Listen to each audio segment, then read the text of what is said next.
ایک حقیقت اور فسانہ۔ ابو کی دوسری بیوی کے جنازے پر جب میری امی نے اس کی بیوہ کو اپنے ہاتھوں سے چائے پلائی تو خانم رو پڑی، کیونکہ وہی اکلوتی عورت تھی جسے پتہ تھا کہ میرے باپ کی محبت کسے ملی تھی۔ یہ واقعہ اس وقت پیش آیا جب موسم سرما کی پہلی دھند گوجرانوالہ کے کچہری بازار کی تنگ گلیوں میں اتر چکی تھی۔ موزہ ڈیری کی طرف جانے والی سڑک پر الو کے چائے والے کی دکان سے بھاپ اٹھ رہی تھی۔ اس دھند میں ایک خاموش قافلہ چل رہا تھا۔ 4 آدمی ایک سادہ سی لکڑی کی تابوت اٹھائے ہوئے تھے۔ تابوت کے پیچھے صرف ایک عورت تھی، بے نقاب، بوڑھی آنکھیں سوجی ہوئی۔ یہ عورت تھی شاہدہ۔ شاہدہ جس کا نام ہمارے گھر میں کبھی نہیں لیا گیا۔ وہ عورت جس کے وجود کا ثبوت صرف ایک پرانے موبائل کی میسیج باکس میں محفوظ تھا، جسے خانم نے برسوں پہلے جاسوسی کرتے ہوئے پڑھا تھا۔ وہی شاہدہ جس کے ساتھ میرے ابو نے ہمارے گھر سے 2 فرلانگ دور بسم اللہ چوک کے پاس ایک چھوٹے سے مکان میں خاموشی سے نکاح کر لیا تھا۔ آج وہ شاہدہ اپنے خاوند کے جنازے کے پیچھے تنہا چل رہی تھی، اور اس جنازے میں شرکت کرنے والی ایک اور عورت تھی، میری امی۔ امی نے جب یہ سنا کہ شاہدہ کی حالت نہایت نازک ہے اور اس کے پاس کوئی نہیں تو وہ گھر سے نکلی۔ خانم نے انہیں روکا۔ امی آپ کہاں جا رہی ہیں؟ وہی عورت۔ امی رک گئی۔ ان کے چہرے پر کوئی جذبات نہیں تھے، نہ غصہ، نہ نفرت، نہ فتح کی خوشی، بس ایک عجیب سی تھکاوٹ تھی۔ بیٹا، جس گھر میں چراغ جل رہا تھا وہ بجھ گیا۔ اب وہاں اندھیرا ہے، کسی کو تو روشنی کرنی پڑے گی۔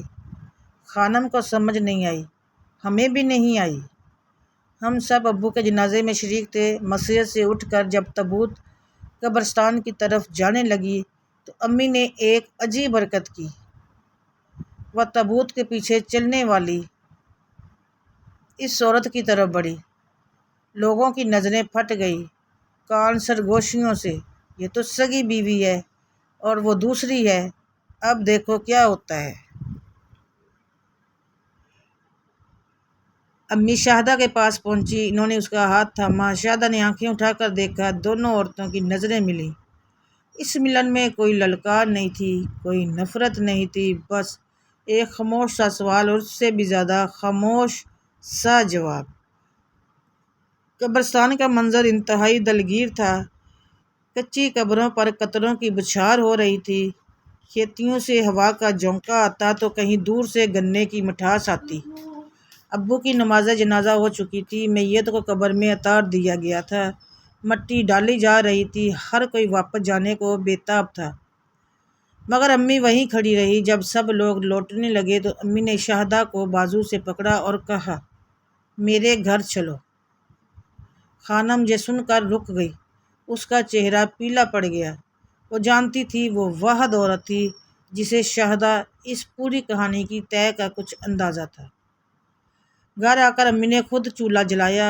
انہوں نے شاہدہ کے لیے چائے بنائی، چینی کے 2 کپ، سادہ سفید چینی کے کپ، وہی کپ جن سے ابو روز چائے پیتے تھے۔ امی نے شاہدہ کے ہاتھ میں کپ تھمایا۔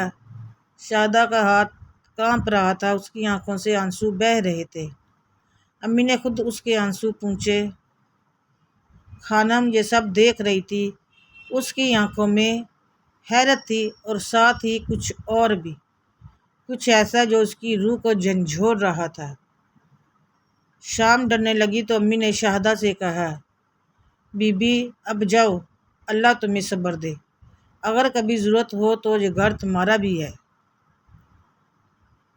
شاید وہ وہاں سے اٹھی تو اس کی نظریں ایک تصویر پر پڑ گئی۔ شاہدہ وہاں سے اٹھی تو اس کی نظریں ایک تصویر پر ٹھہر گئی۔ تصویر میں ابو تھے، جوان، نئی شادی شدہ، امی ان کے سامنے سے لگی تھی۔ یہ تصویر اس گھر میں برسوں سے لگی تھی۔ شاہدہ نے آستہ سے کہا، وہ مجھ سے بھی یہی کہتے تھے کہ تم میری بیوی ہو، لیکن اس تصویر والی عورت کے بغیر وہ کبھی مکمل نہیں تھے۔ امی نے اس کی بات سنی تو ان کی آنکھوں سے آنسو کا ایک قطرہ چھلک کر گال پر آ گرا۔ اور وہ عورت تمہارے بغیر کبھی مکمل نہیں تھی۔ امی نے کہا، تم نے اسے وہ دیا جو میں اسے نہیں دے سکتی تھی۔ تم نے اسے اپنی جوانی دی، اپنی تنہائی دی، اور سب سے بڑھ کر اسے باپ بننے کا دوسرا موقع دیا۔ یہ سن کر خانم کا برچا پھٹ گیا۔ وہ رو پڑی۔ وہ جھٹ سے باہر بھاگی اور شاہدہ کے قدموں میں گر گئی۔ معاف کر دو مجھے، میں نے آپ کو بہت برا بھلا کہا ہے، بہت برا بھلا کہا تھا، میں نے آپ کو گھر توڑنے والی کہا تھا۔ شاہدہ نے اسے اٹھایا، اس کے ہاتھ پھر کانپے۔ بیٹا، میں نے کوئی گھر نہیں توڑا، میں تو صرف اس گھر کی چھت تھی جس میں تمہارے ابو نے اپنی محبت کو چھپا کر رکھا تھا۔ وہ تمہاری امی سے بے حد محبت کرتے تھے، اتنی کہ اس محبت کی تکمیل کے لیے انہوں نے مجھے چنا، کیونکہ میں ان کی محبت کی یاد دلاتی تھی۔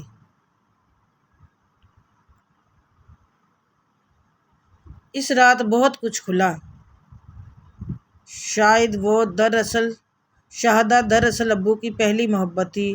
جوانی میں جب ابو نے شاہدہ سے شادی کرنی چاہی تو گھر والوں نے منع کر دیا۔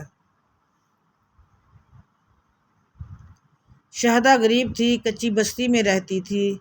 ابو کی شادی امی سے کر دی گئی، لیکن دل وہیں رک گیا تھا۔ برسوں بعد جب ابو کے بچے بڑے ہو گئے، انہوں نے شاہدہ کو ڈھونڈ نکالا۔ وہ اب بھی غیر شادی شدہ تھی۔ اس نے کہا، میں نے تجھے اپنا مقدر مان لیا تھا، تیرے بغیر کسی اور کو کیسے مان لیتی۔